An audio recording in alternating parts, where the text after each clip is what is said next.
Today, we're diving into a fascinating legal battle from the Philippines, a case that really puts civil law and religious freedom on a collision course. And it all boils down to one very controversial question. I mean, think about that. This is the exact puzzle the Philippine Supreme Court had to solve. It's a story about marriage, about faith, and about the absolute chaos that happens when two different legal systems clash head-on. So to really get what happened here and how the court made its decision, we need to meet the couple right at the center of it all, Francis Malaki and Nurian Meninga. Okay, so the facts here are pretty straightforward. Back in 1988, Francis and Nurian get married. They have a family. But 17 years down the line, Francis leaves home. And just a few months after that, he marries another woman, Jacqueline. As you can probably guess, that second marriage led directly to a criminal charge of bigamy. Now, you'd think this would be a pretty open and shut case, right? But Francis and Jacqueline, they offered a defense that, well, nobody saw coming. And it was all based on a change of faith. That's right, they didn't even try to deny the second marriage. Instead, they argued that because they had converted to Islam, they were now playing by a different set of rules, specifically the Code of Muslim Personal Laws, which, under very strict conditions, can't allow a man to have more than one wife. And that defense, it just set the stage for this huge legal showdown. It basically forced the courts to figure out which law wins here. Is it the general criminal law that applies to all citizens, or is it this special code designed for a specific religious group? So let's start with the baseline. Under the Philippines' main criminal law, the revised penal code, bigamy is a really serious crime. It's simple. If you're married, you absolutely cannot get married again until that first marriage is legally over. End of story. So for the prosecution, this must have felt like a total slam dunk. All they had to do was prove these four things. Was Francis legally married to Nurian? Yup. Was that marriage legally dissolved? Nope. Did he marry someone else? He sure did. And was that second marriage otherwise legit? Yes. The crazy part is, Francis and Jacqueline admitted to all of it. This slide really gets to the heart of the conflict. On one side, you have the general law for everyone, one marriage, period. A second one is a crime.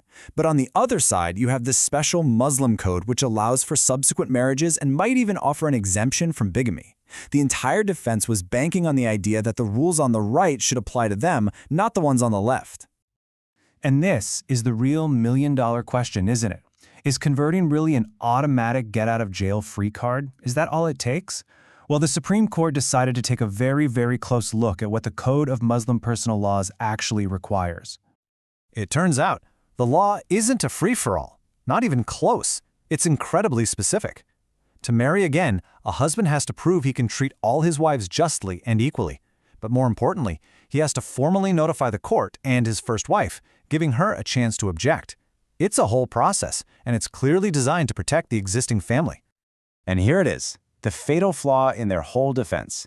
When he was questioned, Francis admitted he had no idea these rules even existed.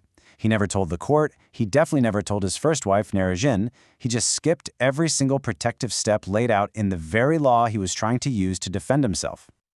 So, with all the arguments on the table, the case finally makes its way up to the highest court in the land. And the Supreme Court's decision was clear. It was direct, and it was meant to settle this question once and for all. The court's ruling was an absolute knockout blow to the defense. The justices made it crystal clear. Just changing your religion does not and cannot erase a crime you've already committed or a legal duty you have under civil law. And this part is just brilliant. The court pointed to a specific rule inside the Muslim code itself, a rule that says the code can't be used to hurt a non-Muslim. And if they let Francis's defense stand, that's exactly what would have happened to his first wife, Nuri. So ultimately, it came down to this really simple idea. The first marriage between Francis and Nurian was a civil contract. It was governed by the civil code. The court basically said that that union, and all the legal duties that come with it, stay under that original law. You can't use a later religious conversion to go back in time and change the legal rules of your first marriage. So the verdict was unambiguous. The Supreme Court backed up the lower court's rulings. Francis Malaki and his second wife, Jacqueline Salanatan, were guilty of the crime of bigamy. But the story doesn't quite end there. The court used his case to send a really strong message about a much bigger and more troubling trend they were seeing. You see, the justices knew exactly what was going on. They pointed out this practice of men converting to Islam for one reason and one reason only, to find a loophole, a kind of backdoor divorce, to get out of their first marriage and into a second one without any legal trouble. And this is the powerful message that echoes from this case. While freedom of religion is a protected right, you cannot use it as a mask or as an excuse to deliberately break the law and run away from your responsibilities. The court made it clear that the law will not be mocked. This ruling is especially huge when you remember the context. The Philippines is one of only 2 sovereign countries left in the entire world that doesn't have a divorce law for most of its citizens.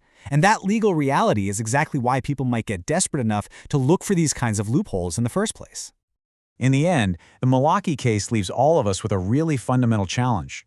It forces us to think hard about where a society should draw the line between respecting different religious traditions and making sure there's a single standard of justice that protects every single citizen no matter what they believe.